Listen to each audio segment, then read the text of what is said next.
Desde os tempos antigos até os dias atuais, poucas histórias capturam a imaginação humana com a força e a persistência do mito de Atlântida.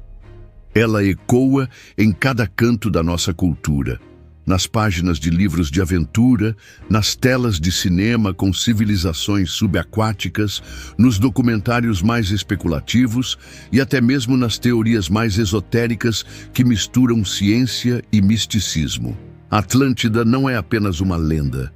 É um arquétipo, um espelho das nossas aspirações por um passado glorioso e dos nossos medos de uma catástrofe esquecida. Mas o que realmente sabemos sobre esta civilização perdida, além dos filmes e livros de ficção que moldaram nossa percepção?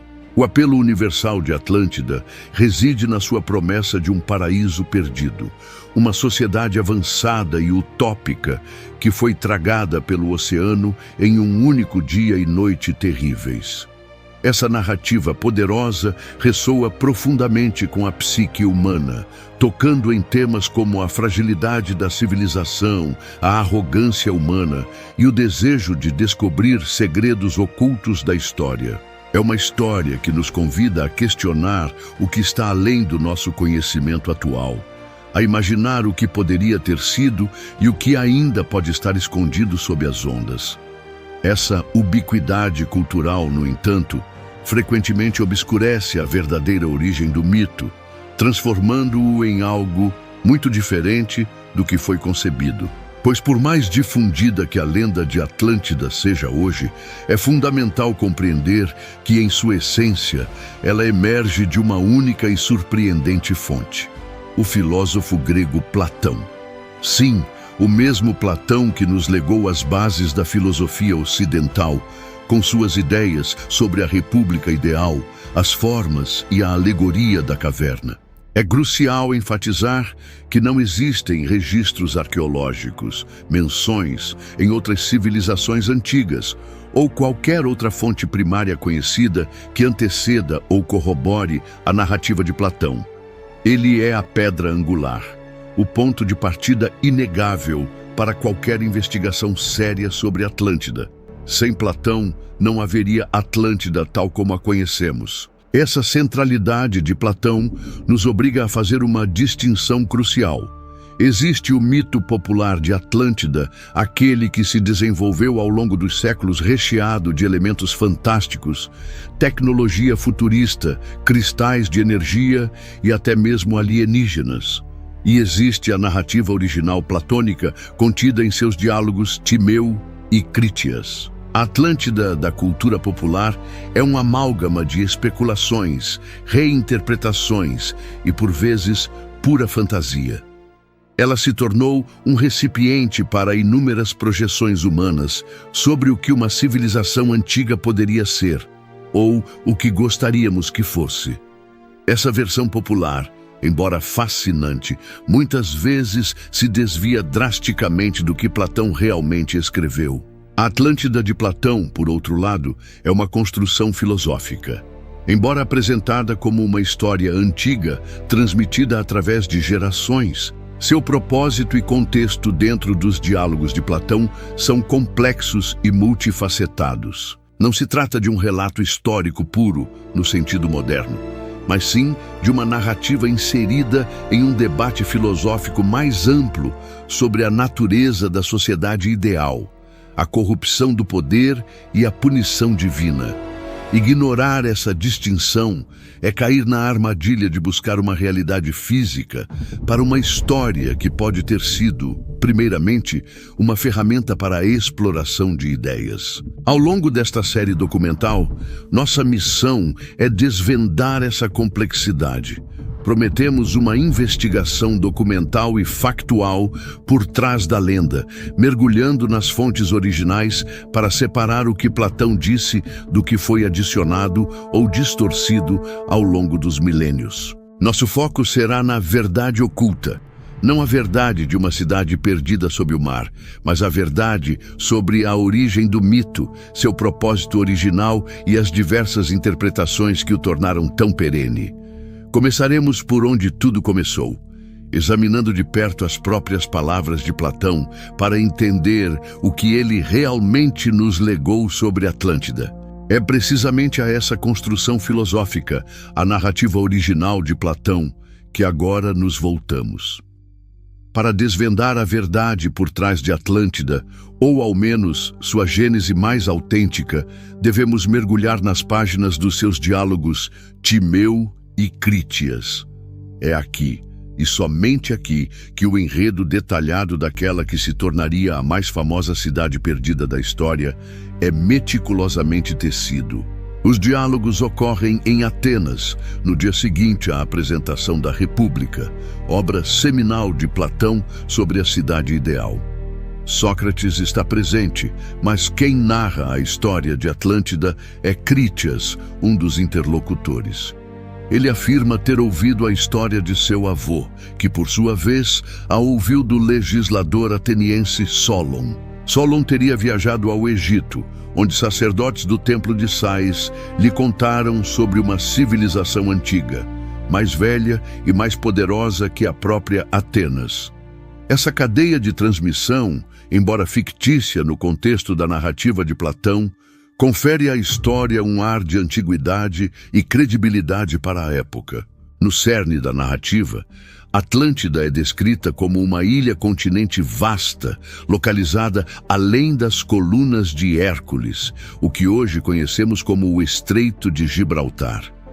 Platão a situa no Oceano Atlântico, uma área misteriosa e inexplorada para os gregos antigos.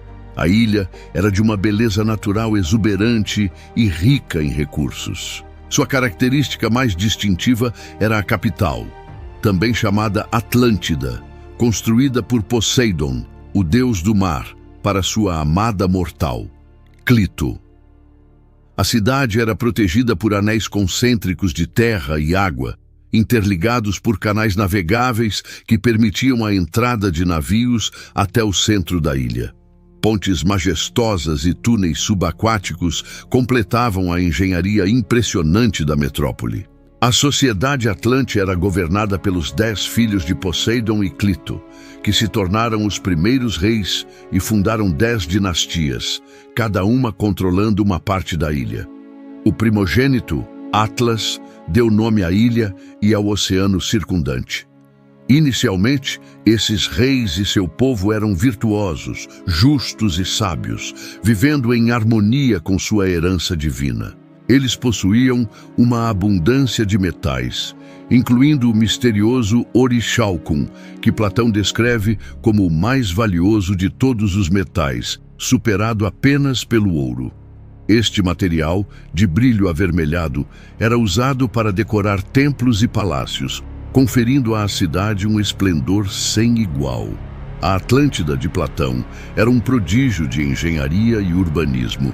Possuía portos movimentados, templos magníficos, palácios luxuosos e uma infraestrutura sofisticada, incluindo fontes de água quente e fria canalizadas para banhos públicos. Sua população era vasta e seu poder militar inigualável. Construíram uma poderosa marinha e um exército impressionante, que lhes permitiu expandir seu império, conquistando territórios que se estendiam por partes da Líbia e da Europa, chegando até o Egito e a Tirrênia, atual Itália.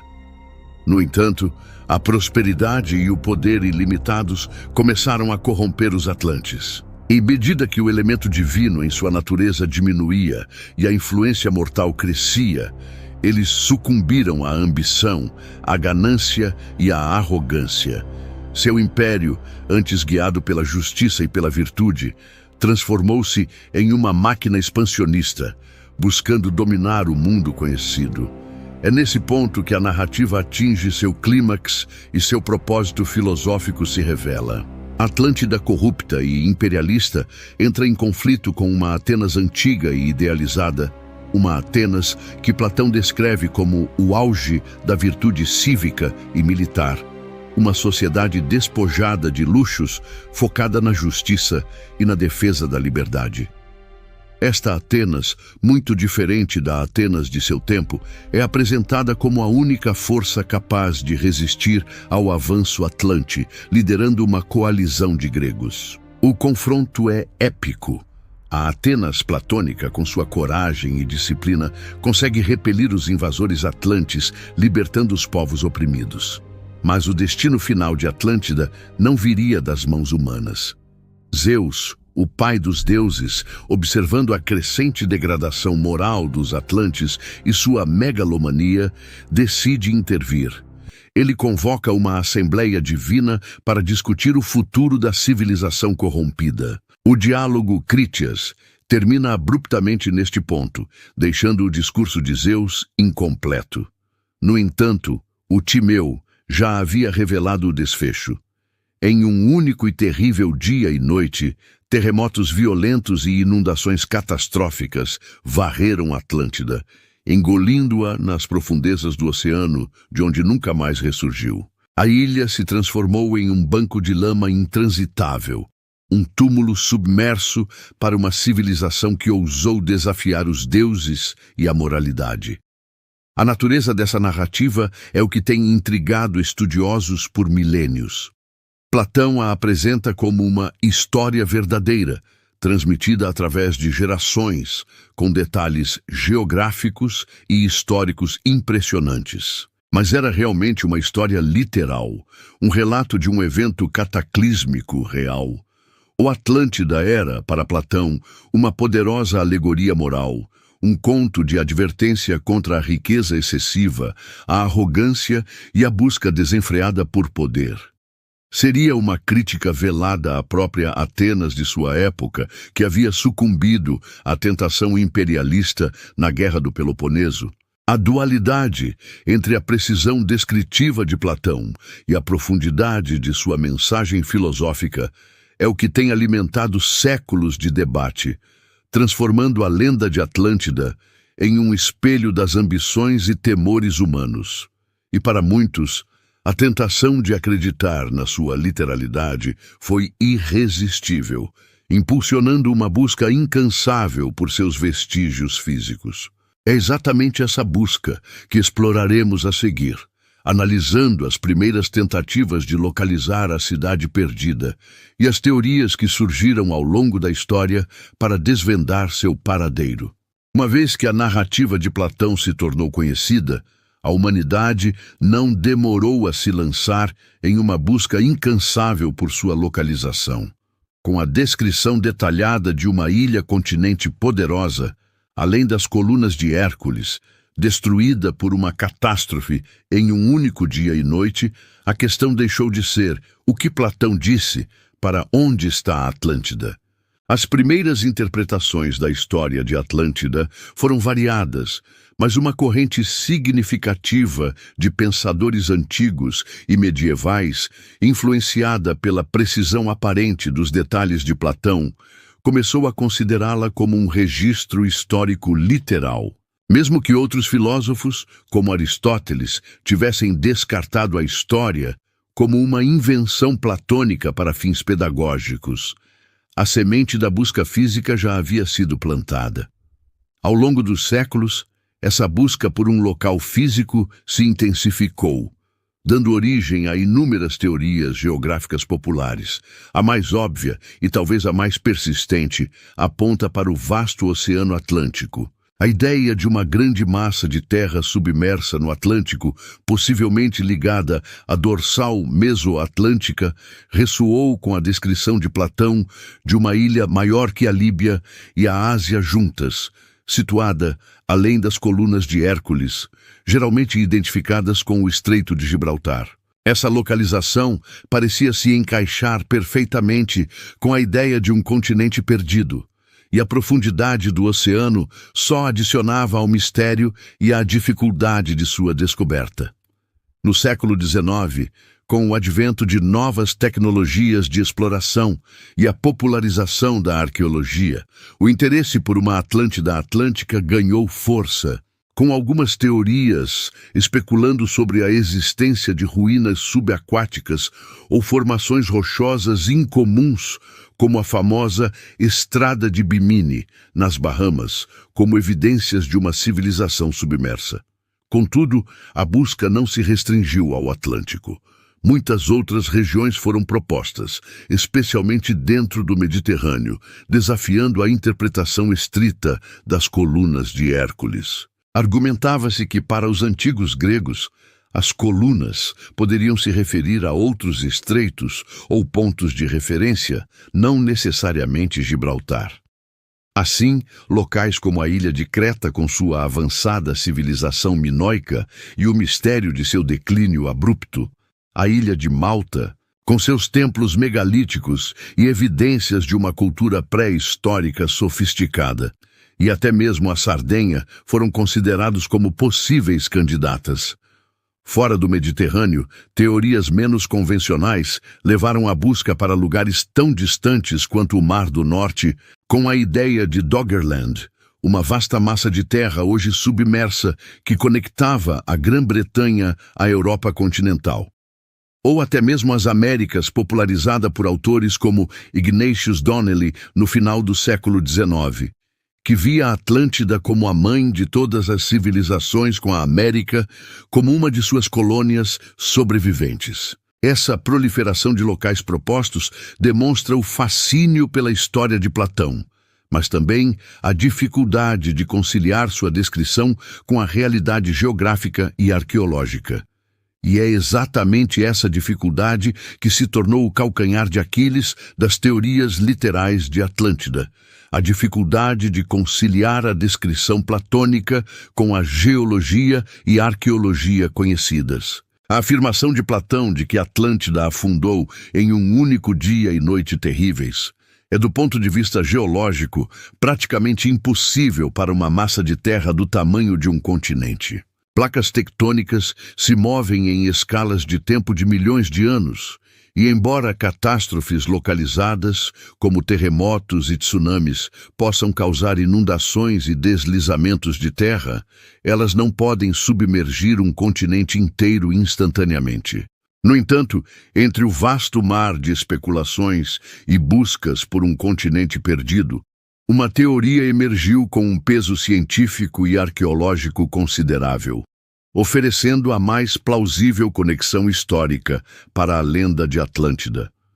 Esta hipótese aponta para a poderosa civilização minoica e o cataclismo que assolou sua região central, a erupção do vulcão de Thera, a atual Santorini. Para compreender a força dessa teoria, precisamos primeiro mergulhar na história da civilização minoica, que floresceu na Idade do Bronze, aproximadamente entre 2700 e 1450 a.C., tendo como seu coração a ilha de Creta.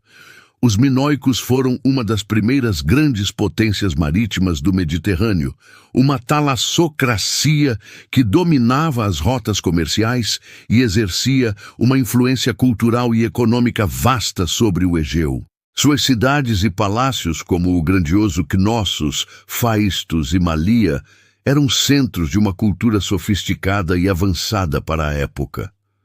Esses palácios eram verdadeiras maravilhas arquitetônicas, com múltiplos andares, complexos sistemas de encanamento e esgoto, alguns dos mais antigos conhecidos, e afrescos vibrantes que retratavam cenas da vida cotidiana, rituais religiosos e a beleza da natureza. A ausência de grandes fortificações ao redor de suas cidades sugere que sua segurança não dependia de muros, mas sim de sua formidável frota naval, que lhes conferia supremacia nos mares. O povo minoico era conhecido por sua arte refinada, sua escrita, o linear A ainda não decifrado, e sua capacidade de comércio e inovação, que os colocava na vanguarda do mundo antigo. Eles realmente encarnavam muitos dos atributos de uma civilização avançada e próspera que Platão atribuiu à Atlântida. A ilha de Thera, a cerca de 100 quilômetros ao norte de Creta, era um importante posto avançado minoico, com uma próspera cidade portuária conhecida como Akrotiri. Por volta de 1600 a.C., As datas exatas variam entre 1620 e 1530 a.C., com a maioria das evidências apontando para o período mais antigo. O que restava da pacífica existência minoica em Thera foi varrido por um dos eventos geológicos mais catastróficos da história da humanidade, a erupção minoica do vulcão de Thera. Essa erupção foi de uma magnitude colossal, comparável ou até superior à erupção de Krakatoa em 1883. Inicialmente, uma série de terremotos alertou a população, que aparentemente teve tempo para evacuar grande parte da cidade de Akrotiri, pois poucos restos humanos foram encontrados. No entanto, o que se seguiu foi devastador. Uma explosão colossal lançou uma coluna de cinzas e rochas a dezenas de quilômetros de altura, seguida por fluxos piroclásticos que cobriram completamente a ilha e a cidade de Akrotiri, preservando-a sob metros de cinzas vulcânicas de forma análoga à preservação de Pompeia. A caldeira vulcânica colapsou, criando a forma de crescente que Santorini possui hoje.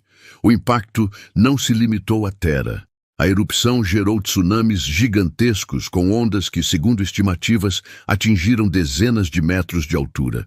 Essas ondas varreram as costas de Creta e outras ilhas do Egeu, destruindo cidades portuárias, frotas e campos agrícolas. A camada de cinzas vulcânicas se espalhou por milhares de quilômetros quadrados, afetando o clima e a agricultura em toda a região do Mediterrâneo Oriental por anos, ou até décadas. Embora a civilização minoica não tenha desaparecido instantaneamente, o golpe foi fatal.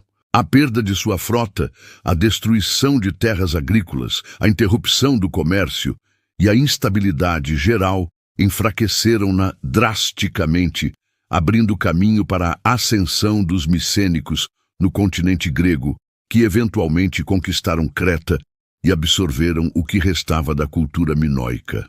Os paralelos entre a descrição platônica de Atlântida e os achados arqueológicos e geológicos relacionados a Thera e aos minoicos são surpreendentes e formam a base da hipótese. Platão descreve uma civilização avançada em uma ilha, destruída por um cataclismo em um único dia e noite terríveis. Isso se alinha perfeitamente com a erupção de Thera e o tsunami subsequente.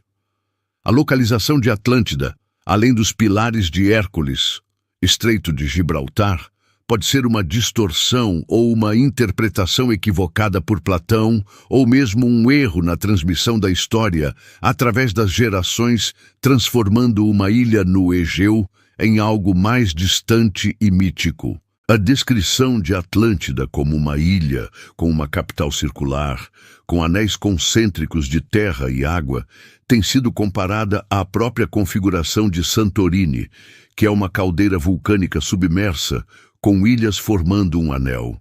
Embora Akrotiri não fosse perfeitamente circular, a engenharia minoica e a forma da ilha após o colapso da caldeira podem ter contribuído para essa imagem.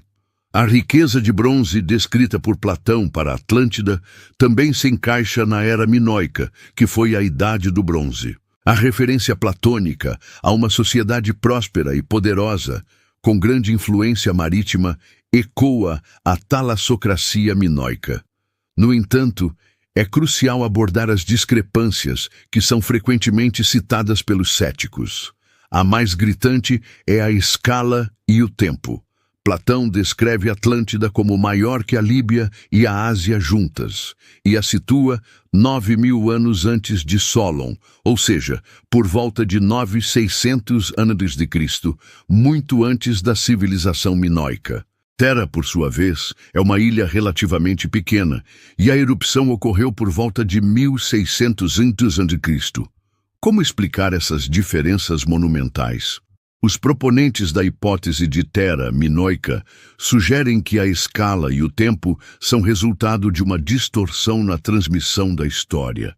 A passagem de uma história oral por muitas gerações e culturas pode levar a exageros e erros. O número 9.000 anos poderia ser um erro de tradução ou interpretação dos números egípcios, onde talvez 900 anos ou 9.000 meses, equivalente a 750 anos, o que levaria a um período mais próximo dos minoicos, tenha sido mal interpretado como 9.000 anos. O tamanho gigantesco de Atlântida, por sua vez, seria uma hipérbole para enfatizar sua grandiosidade e poder, ou uma confusão com a extensão da influência minoica por todo o Egeu, que para os gregos posteriores poderia parecer um continente de poder. Outra discrepância notável é a guerra entre Atlântida e a Atenas antiga. Não há evidências históricas de um conflito militar entre os minoicos e uma Atenas organizada nesse período, pois a Atenas clássica ainda não existia. A explicação para isso é que Platão, ao usar a história de Atlântida, não estava escrevendo um tratado histórico literal. Ele estava usando uma história que havia chegado até ele, talvez um eco distorcido da catástrofe de Tera e o declínio minoico, como um veículo para suas próprias ideias filosóficas. A guerra contra uma Atenas idealizada servia como um contraste moral, um palco para as virtudes da sociedade ateniense primitiva contra a corrupção e a arrogância da Atlântida. Essas discrepâncias não diminuem a força da hipótese de Tera como a inspiração para o mito de Atlântida, mas sim nos levam a uma compreensão mais profunda da intenção de Platão. A civilização minoica e o cataclismo de Tera fornecem o substrato histórico e arqueológico mais convincente para um evento real que poderia ter sido transformado ao longo dos séculos de transmissão oral e da mente filosófica de Platão na Atlântida que conhecemos. A história de Atlântida, portanto, não seria um relato jornalístico, mas uma narrativa que funde um evento histórico real com uma poderosa alegoria filosófica. E é essa dimensão alegórica que nos leva ao próximo ponto fundamental da nossa investigação. Enquanto a busca por uma Atlântida física persiste e a hipótese de Tera nos oferece uma conexão fascinante com uma catástrofe real que poderia ter inspirado parte da narrativa, muitos estudiosos argumentam que a verdadeira verdade oculta de Atlântida não está em suas coordenadas geográficas, mas sim em sua profunda mensagem filosófica. Para eles, Platão tinha um objetivo muito mais elevado do que apenas relatar uma história antiga. Ele a usou como um poderoso veículo para suas ideias sobre política, ética e a natureza da sociedade. Para entender essa perspectiva, precisamos mergulhar no contexto filosófico mais amplo dos diálogos de Platão. Ele não era um historiador ou um jornalista em nosso sentido moderno, mas um filósofo que usava a narrativa, o diálogo e, por vezes, o mito, em grego mitos, como ferramentas pedagógicas. Seus trabalhos, como A República, Leis e até mesmo Timeu e Crítias, são repletos de discussões sobre a justiça, a moralidade, a forma ideal de governo e os perigos da corrupção. A história de Atlântida se encaixa perfeitamente nesse arcabouço. Ela serve como um mito verossímil, uma história que, mesmo que não seja literalmente verdadeira em todos os seus detalhes, carrega uma verdade filosófica profunda. Platão frequentemente empregava alegorias e exemplos concretos para ilustrar conceitos abstratos, tornando suas complexas teorias mais acessíveis e impactantes para seus leitores. Nessa interpretação alegórica, Atlântida se torna um exemplo vívido, um estudo de caso de uma sociedade que começa com virtudes admiráveis, mas que é gradualmente corrompida pela riqueza, pelo poder e pela ambição desmedida. Lembremo-nos de como Platão descreve os atlantes em seu apogeu, justos, sábios e vivendo em harmonia com os deuses.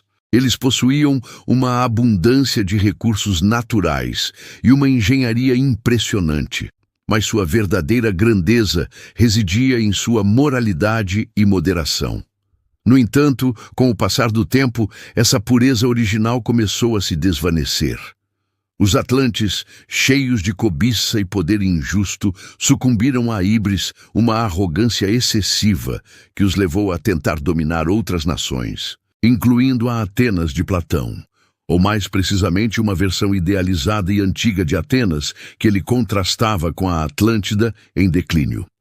Essa Atenas antiga, descrita por Platão nos diálogos, é apresentada como a antítese moral de Atlântida.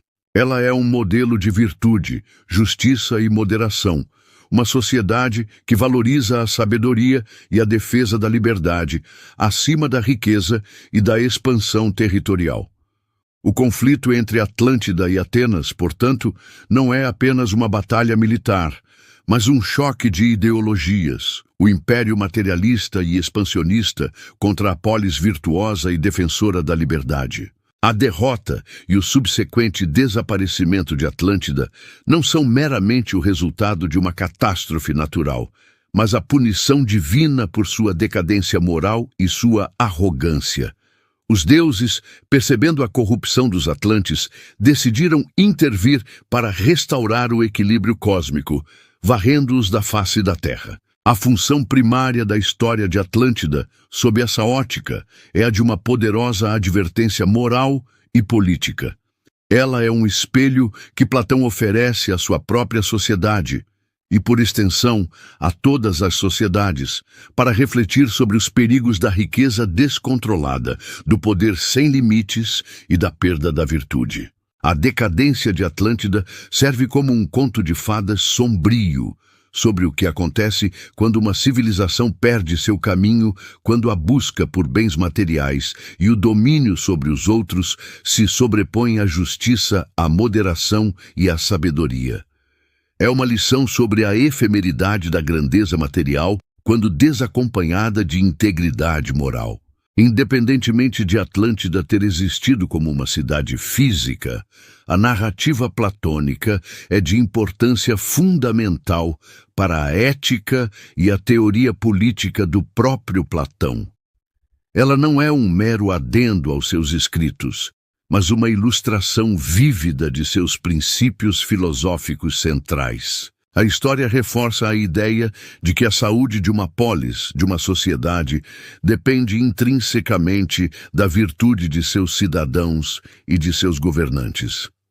Uma sociedade que busca apenas o poder e a riqueza está fadada à ruína, seja ela através de uma catástrofe natural ou de sua própria desintegração interna. Atlântida de Platão é a personificação do Estado injusto, o oposto do estado ideal que ele delineou em A República. Ela é a prova, por meio da narrativa, de que a híbris leva à queda e que a verdadeira força e longevidade de uma civilização residem em seus fundamentos morais e filosóficos. Essa interpretação alegórica nos convida a ver Atlântida não como um enigma arqueológico a ser resolvido, mas como um legado filosófico a ser compreendido. Ela nos desafia a olhar além da superfície da lenda de uma cidade submersa e a desvendar a mensagem mais profunda que Platão pretendia transmitir sobre a natureza humana, o poder e a justiça. É uma história que, em sua essência, nos alerta sobre os perigos inerentes à busca desmedida por poder e glória material, e nos lembra da importância eterna da virtude e do equilíbrio.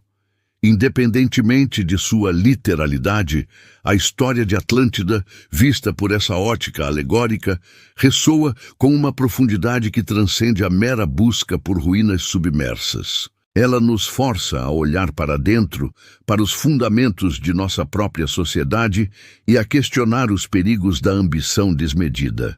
E é precisamente essa dualidade, a busca pelo físico e a riqueza do alegórico, que cimenta o lugar de Atlântida na imaginação humana. Um tema que exploraremos em nosso próximo e último segmento, ao final de nossa jornada investigativa. Ao longo de nossa jornada investigativa, mergulhamos nas profundezas de um dos mitos mais persistentes da humanidade, Atlântida. Começamos pela sua única fonte primária, o filósofo Platão, em seus diálogos Timeu e Crítias, onde a ilha-continente é descrita como uma poderosa e avançada civilização que se corrompeu e foi submersa em um cataclismo. Exploramos as primeiras tentativas de localizá-la, as especulações geográficas que se estenderam por séculos e, crucialmente, a ascensão da hipótese de Terra Santorini, que, conectando a erupção minoica à narrativa platônica, oferece a mais plausível explicação científica para a inspiração por trás do mito. Finalmente, analisamos Atlântida como uma alegoria filosófica, um veículo para as ideias de Platão sobre a sociedade ideal e os perigos da decadência moral e material. Agora, após esta exploração multifacetada, o que realmente podemos concluir sobre Atlântida? Mais do que a busca por uma cidade submersa, a história de Atlântida nos ensina lições profundas sobre a natureza humana, a história e o poder duradouro dos mitos. Em primeiro lugar, é fundamental reiterar a distinção crucial que nos guiou: a Atlântida de Platão, a hipótese de Terra Santorini e a Atlântida da ficção popular. A narrativa de Platão é uma peça filosófica, um conto com um propósito didático que se baseia em uma tradição oral transmitida através de Solon. Não é um registro histórico no sentido moderno, mas sim um veículo para discussões sobre política, ética e a natureza da civilização.